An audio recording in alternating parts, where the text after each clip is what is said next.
Rashid Mashawari produced From Ground Zero, Palestine's entry for Best International Feature at the 2025 Oscars. It's been shortlisted by the Academy. And Rashid, what does that feel like to represent Palestine with this film? Yeah. First, as a Palestinian from Gaza, now it's feel very good to represent Palestine in this film. For sure, it's a great feeling, especially when we hear around us all the world is silence. You know, this war today it's more than 450 days.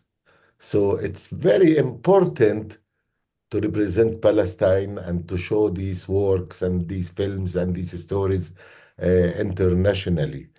I mean, for me, myself, as a film director before this war, I was representing Palestine for the last 30 years in feature films, in documentaries, festivals, television, cinemas, wherever. But now I have the feeling it's much more important. And it's a collection of 22 short films that show all these different perspectives of people that are living in and through and around this war. How did you come up with the idea to put this collection together? You know, I am all the time I am aware of the power of cinema or of the image. Or it means really to share all these things with the world, to talk with the world through cinema, through art, through culture.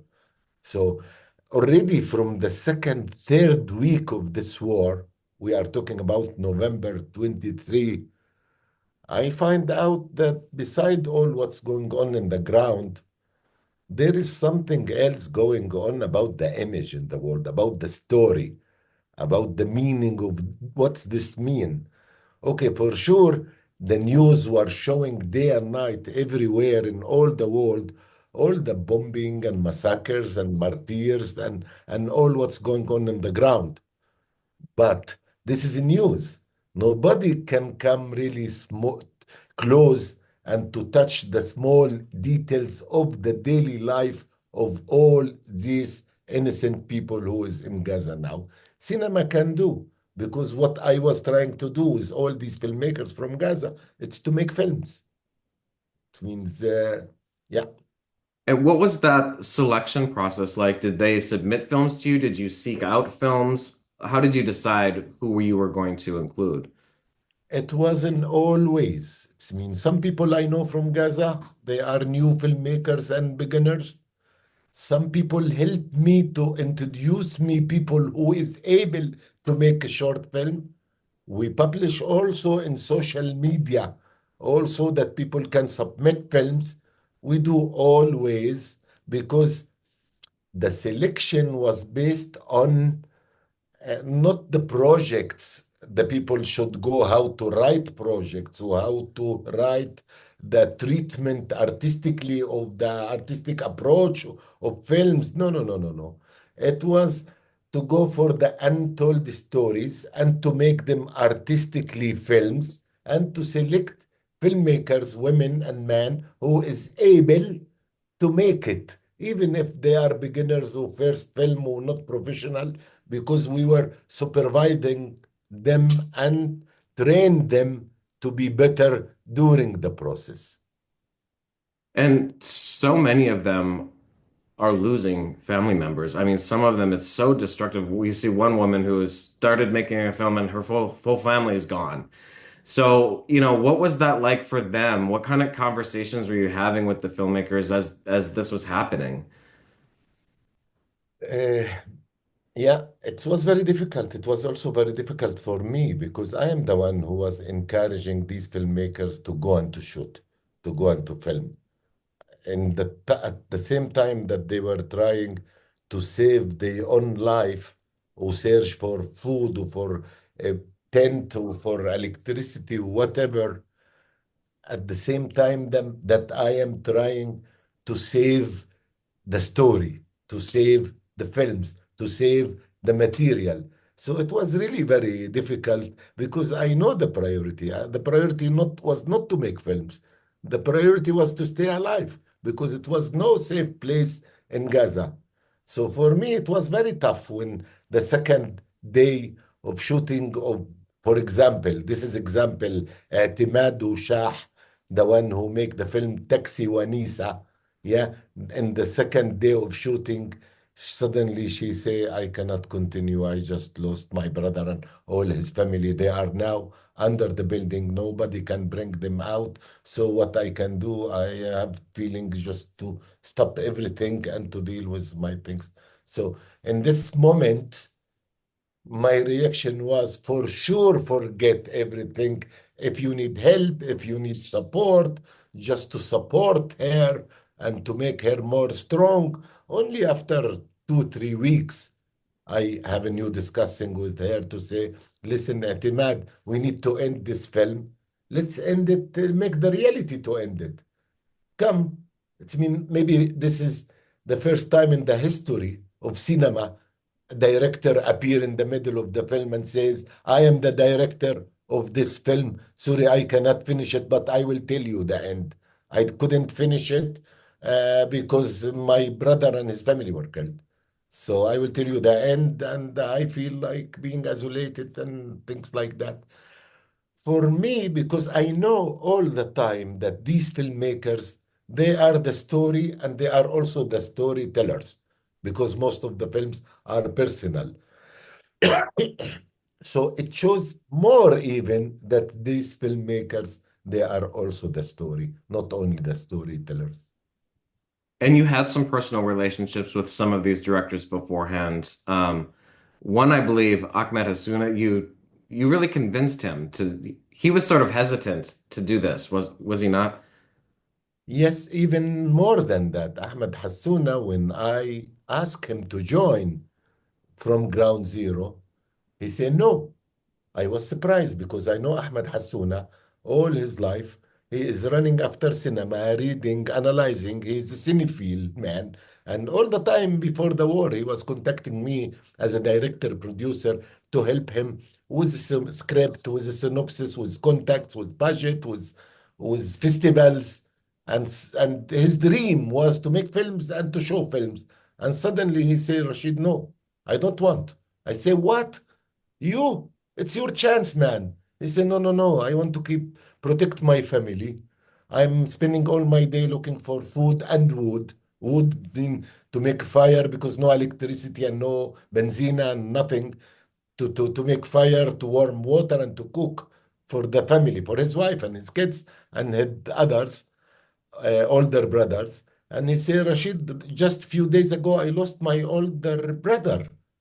So please, sorry, Rashid. Sorry for the cinema. This is what he said. For me, this is also was very strong because I was also part of this story. And then I contact him also 2, 3 weeks later. And I say, listen, Ahmed, we are going to make a film together. We are going to make what you told me. Okay, sorry, Rashid. Sorry, cinema. You cannot make it. You don't want to be the hungry person who film hungry people. Uh, and tell me about your relation to cinema. Show some of your work in the past. Tell me about your brother. Make it all in the film. Show the hunger of the people in the streets, the things that you are talking about. And he went and he make this beautiful, sorry, cinema. When I say beautiful, in the sense of how much he describe the situation of the people in Gaza through his personal story and through cinema. So now, today, Ahmed making a new film in Gaza. And when you take all of these films, the stories are endless. I mean, there's so many things that are happening there. You could have gone on forever. How do you decide, okay, we have to stop, we have to complete this film?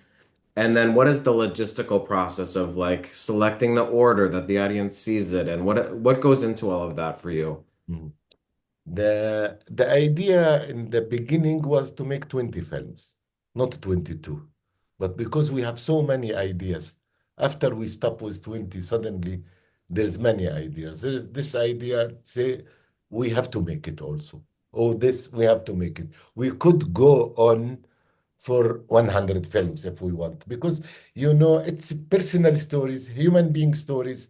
If you have in Gaza 2 million 300 people are living in Gaza. Yeah, now they are less. Now they are maybe 10% less. Yeah, you can make 2,300,000 stories because nobody was safe from all what's going on. Everybody was touched in a way because sometimes I have the feeling that people who still alive, they are suffering more than these who die because when people killed, they killed. But they lost these people. They lost the houses. They stay with all this memory. You know, they have to suffer the future. They have no houses to go back after when all this stuff. They will remain. I think Gaza will remain 10 years more for a post-trauma for people who is alive in Gaza. We people who is outside Gaza, it's difficult for us. Sometimes I cannot take it anymore. And I'm not in Gaza. I'm out of Gaza. And it doesn't mean because my family is there, or I lost some people from my family, or we lost most of our houses in Gaza. No, no, no, no. Because what happened to another human being in front of our eyes? This is very difficult.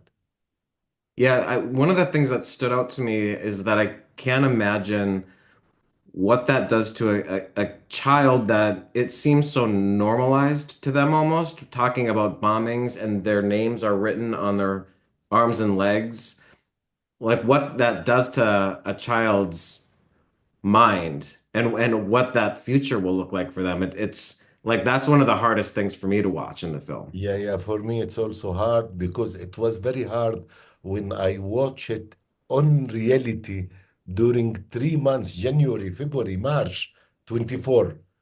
Family was writing in reality, writing names because they make so many massacres. Sometimes they bomb buildings with all the apartments full of people inside 10 floors building. So they, and then nobody can save the people. You don't know who is whom. Sometimes you find pieces of a human being and you don't know to whom is belong. And some families says, if they bomb our building, I want to find my kids to bury them in a normal way, to collect all the body together. No, it's very tough.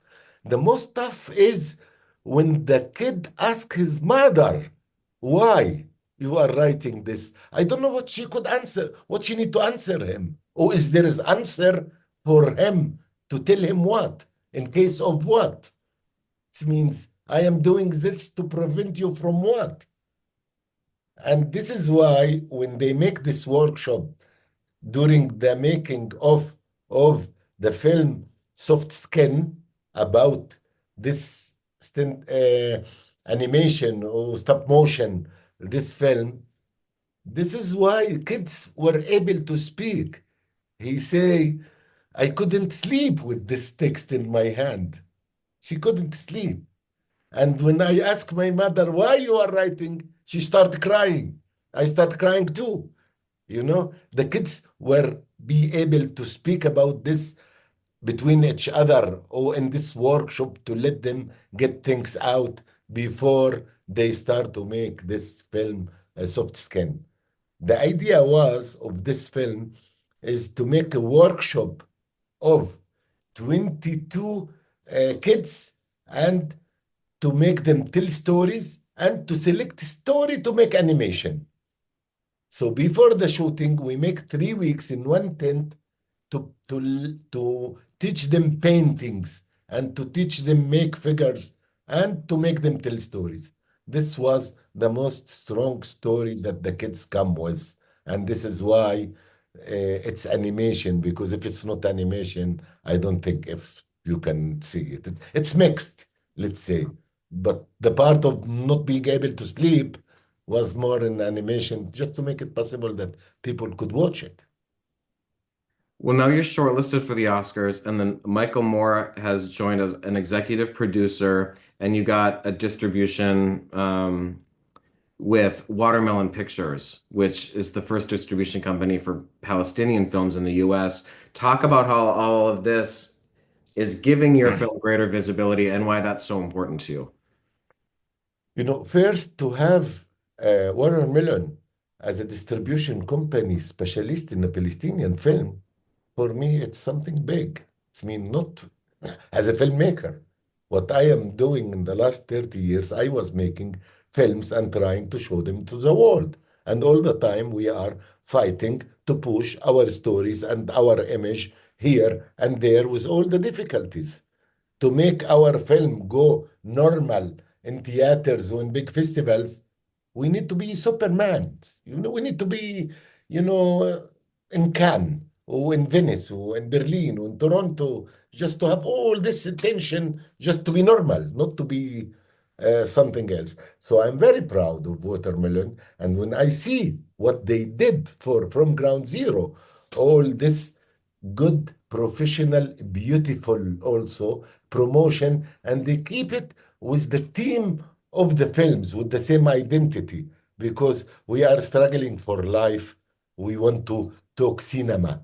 We want to deal with identity. We want to deal with history. We want to be connected to our culture, and they are close to that. So always I'm happy and proud the way how they do film because they can represent us as a Palestinian filmmakers good. And then we are telling the stories together. I make my job until here and they take over and they deliver because films need audience.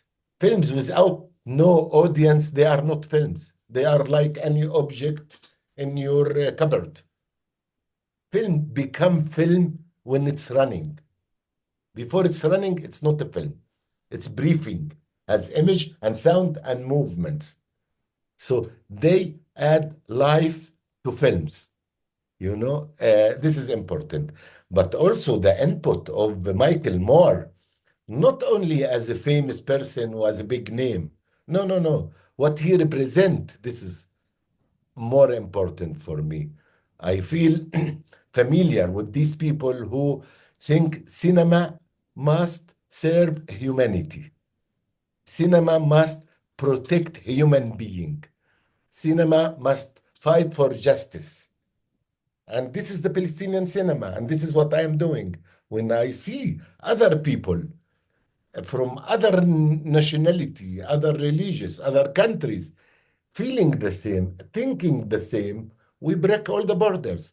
We become one nation as a filmmakers nation, a human being nation. And this is very important for me.